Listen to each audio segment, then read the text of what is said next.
d'avoir accepté notre invitation. Alors, vous êtes auteur d'ouvrages, d'articles, bon, vous êtes l'un de ceux dont le témoignage pourrait nous permettre de faire progresser notre réflexion en matière donc d'emploi artistique et puis singulièrement d'intermittence du spectacle. Je vais insister sur, disons, sur deux points qui me paraissent excessivement contestables dans le constat qui fait disons, consensus. Alors, il y a deux thèses fortes qui sont défendues. C'est d'abord la précarisation tendancielle des intermittents, liée à une croissance déséquilibrée. Et une deuxième thèse qui est défendue, et qui me paraît tout aussi contestable, c'est l'approfondissement, enfin l'idée que l'approfondissement du déficit des annexes 8 et 10 serait endogène et donc rendu explosive, notamment par des comportements stratégiques.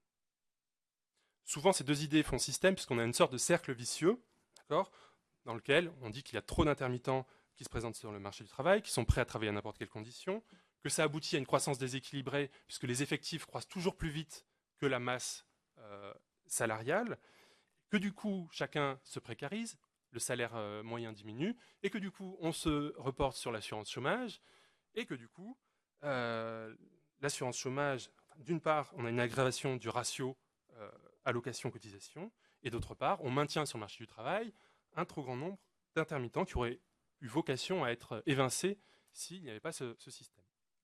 Donc voilà la théorie qui est massivement admise. Alors, j'ai simplement essayé de vérifier ce qu'il en était empiriquement. Alors, premier point, la croissance déséquilibrée et la précarisation des intermittents. Est-ce qu'on observe vraiment une croissance déséquilibrée? Est-ce qu'on observe vraiment une précarisation massive des intermittents du spectacle? Alors, toutes les données dont on dispose viennent de la caisse des congés spectacles, donc c'est les seuls qui permettent d'avoir une série de salaires, de volumes d'emploi et d'effectifs, et sont, disons, produites, traitées, interprétées par l'équipe de Pierre-Michel Menger, qui fournit les tableaux notamment à la DEPS. Alors, dans tous les rapports, on a ce genre de graphique, on illustre la croissance déséquilibrée par ce genre de graphique, dans lequel vous voyez les effectifs croître, alors j'en ai plusieurs, les effectifs qui croissent beaucoup plus vite que la masse salariale, du moins la courbe des effectifs tend à diverger énormément de la courbe de la masse salariale, ce qui évidemment est extrêmement parlant et extrêmement anxiogène. Le problème, c'est qu'il y a là un pur artefact graphique. Pourquoi? Parce que même si les données sont justes, la manière dont elles sont présentées graphiquement induit quasiment à coup sûr un contresens du lecteur. Donc j'ai testé ça sur des amphis d'étudiants. Il y a moins de 10% des étudiants qui savent lire justement ces graphiques. Donc, contrairement aux apparences, ce n'est pas du tout facile de lire un tel graphique, même si naturellement les données sont justes, puisque tout le monde confond d'une certaine manière la pente et le taux de croissance, et compare les pentes entre elles pour mesurer le plus ou moins grand équilibre, et ainsi se font piéger. Disons que spontanément, on se dit, si les courbes sont parallèles, alors il y a équilibre. Alors je vous ai représenté, pour bien illustrer ce point, ce que serait un équilibre pour un scénario fictif sur 2005-2017. Vous voyez, l'équilibre, la situation d'équilibre, c'est la courbe bleu clair, qui s'éloigne très clairement de la courbe verte. Donc à l'équilibre, les courbes s'éloignent. C'est assez simple, c'est qu'un même pourcentage d'augmentation d'un même pourcentage sur une valeur faible, c'est-à-dire sur la courbe du bas, 10% de peu, ça fait 10% de peu, et 10% de beaucoup, ça fait 10% de beaucoup. Et donc du coup, une croissance équilibrée aboutit à une divergence des courbes.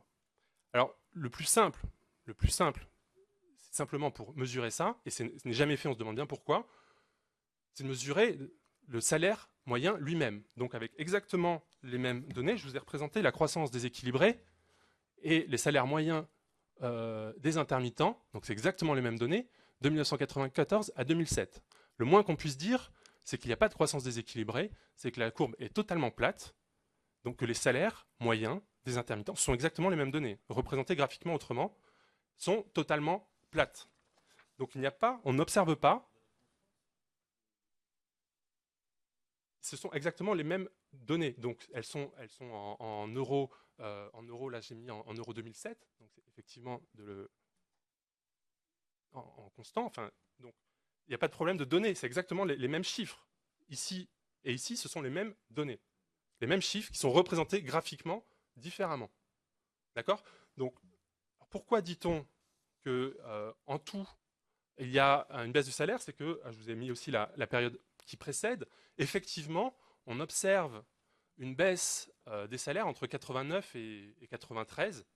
Et donc, si on prend, disons, une date autour de 89, quelque chose comme ça, ou même si on prend 87, au total, il y a une très légère baisse. Mais sauf que la périodisation est totalement segmentée. C'est-à-dire qu'on a eu une baisse dans cette période-là, mais depuis le milieu des années 90, il n'y a aucune baisse, il n'y a aucune croissance déséquilibrée.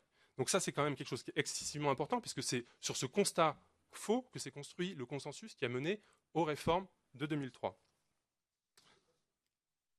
89, c'est le bicentenaire de la Révolution française, et l'État a mis beaucoup de moyens dans les festivités, disons. Donc du coup, ça fait augmenter les salaires. Enfin, en tout cas, c'est ce qu'ils disent. Je n'ai jamais vérifié, mais c'est ce que les sociologues disent généralement. Je pense que c'est juste. Donc si on représente la totalité de la courbe, la voilà, de 87 à 2007, donc avec les mêmes données.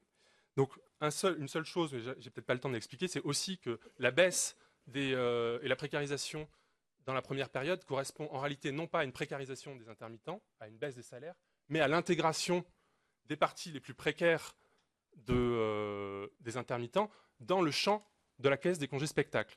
Quand vous lisez les rapports des années 80 sur l'emploi dans le secteur, le problème massif, c'est l'emploi informel, la non-cotisation. Et donc, l'État se mobilise pour faire cotiser, pour faire sortir du travail informel les intermittents. Donc, si l'État a réussi, on peut faire l'hypothèse, eh bien, vous avez fait rentrer massivement un grand nombre d'intermittents dans le champ de la caisse des congés spectacles, et donc vous avez fait baisser, d'une certaine manière, en faisant que des invisibles deviennent des visibles statistiques, vous avez fait baisser les salaires. Donc, les salaires moyens observés. Donc, du coup, il est tout à fait possible et compatible avec cette courbe qu'en réalité, les salaires aient augmenté dans la période des années 80. Donc, conclusion, pas de croissance déséquilibrée. Alors, deuxième chose importante, le déficit. Est-ce qu'on observe un déficit explosif? Comment peut-on expliquer l'évolution de la balance des annexes 8 et 10? Donc, avant peut-être de traiter le problème d'un point de vue économique, juste quelques mots d'un point de vue comptable. Disons, le premier point, c'est que le déficit des annexes 8 et 10, à rigoureusement parler, n'existe pas. C'est-à-dire les annexes 8 et 10 ne sont pas une caisse spécifique, il n'y a pas d'un régime spécifique d'assurance chômage pour les intermittents, il y a simplement un règlement qui a ses annexes, et qui fixe des règles spécifiques pour les intermittents. C'est le principe même de la solidarité interprofessionnelle. Pour autant, évidemment, il n'est pas inintéressant et illégitime de regarder, à des fins analytiques, quelle est la différence entre les cotisations et les allocations. Mais c'est une logique purement analytique. Ça suppose ensuite aussi d'être prudent. Par exemple, il n'est pas pertinent de comparer le déficit des annexes 8 et 10 au résultat comptable de l'UNEDIC en général, et encore moins d'expliquer, comme certains le font, que le déficit des annexes 8 et 10 est responsable de X% du déficit général. Parce qu'en réalité, si vous regardez cet indicateur-là, c'est-à-dire de combien de pourcents représente le déficit des annexes 8 et 10 sur le déficit général, vous avez une courbe qui part dans tous les sens, parce qu'elle est totalement en fonction des résultats globaux du régime d'assurance chômage, et qui est parfois excédentaire, qui est parfois égal à 100% du déficit des annexes 8 et 10, qui est parfois égal à 200%, enfin, ça part dans tous les sens. Donc, parfois, ça tombe bien, on est à 30 ou 50%, donc ça donne un argument, disons, démagogique dans le débat public. Je passe sur le troisième point, et je vous montre donc simplement l'évolution de ces annexes, avec l'idée générale qui est que lorsqu'on observe le ratio, alors je vous ai mis je passe sur les données générales, vous savez qu'il y a 1 milliard de déficit, qu'en gros il y a 1 milliard 250 000 euros d'allocation, 250 000. Bon. J'ai fait là pour vous montrer, essayer de tester l'idée des abus. Donc l'idée des abus, alors, je ne conteste pas qu'il y ait des abus.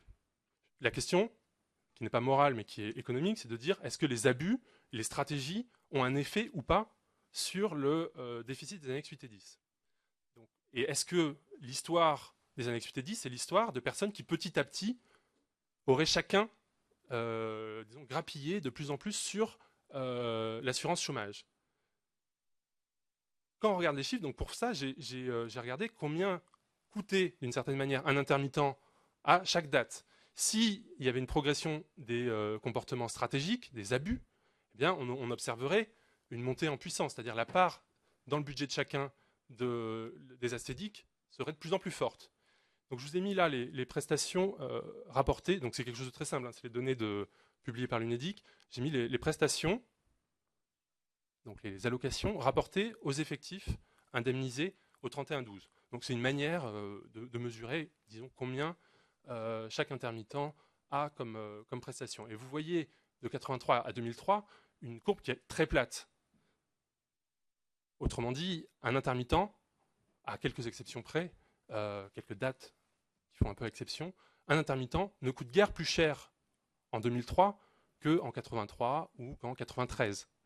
Il n'y a pas eu une montée en puissance du coût de chaque intermittent. En revanche, si on regarde ce qui s'est passé depuis 2003, effectivement, là, on a eu d'abord une bosse, 2004-2005, et puis un retour à un niveau à peu près équivalent à 2003 en 2011. Donc ça, c'est vraiment les dernières données qui ont été publiées il y a une dizaine de jours. Donc, ce qu'on observe, c'est qu'il n'y a pas un renchérissement du coût de chaque intermittent. Si il y a une déviation, disons, des allocations par rapport aux cotisations, c'est pour une raison simple et une seule raison, c'est le taux de couverture. C'est-à-dire que si on prend l'ensemble des intermittents qui cotisent, donc qui sont sur le marché du travail, la proportion à être indemnisée a tendance à croître. Et donc évidemment, ça ne fait pas rentrer plus de cotisations, mais ça fait sortir plus d'allocations.